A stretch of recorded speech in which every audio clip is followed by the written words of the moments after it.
Hi friends, ఇప్పుడు మనం fruits పేర్లు నేర్చుకుందాం. జాన్వి రెడీనా? రెడీ అనన్య. ఈ ఫ్రూట్ పేరు చెప్పు చూద్దాం. యాపిల్. Correct, Apple. నెక్స్ట్ ఏంటో చూద్దాం. బనానా. బనానా అంటే నాకు చాలా ఇష్టం. అవునా, super Janvi. Grapes. Grapes black and green ఉంటాయి. అవును.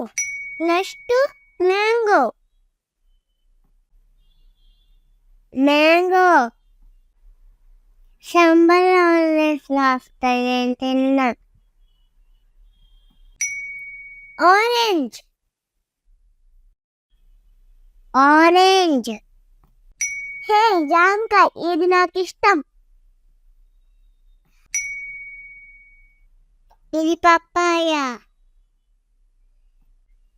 కరెక్ట్ జాన్వి. ఇంకొకటి చూద్దాం. Watermelon. Correct Janvi. Junk food బదులు ఫ్రూట్స్ తింటే హెల్త్కి మంచిది. నెక్స్ట్ వీడియోలో ఇంకొన్ని నేర్చుకుందాం. Bye. Okay Ananya. Bye friends.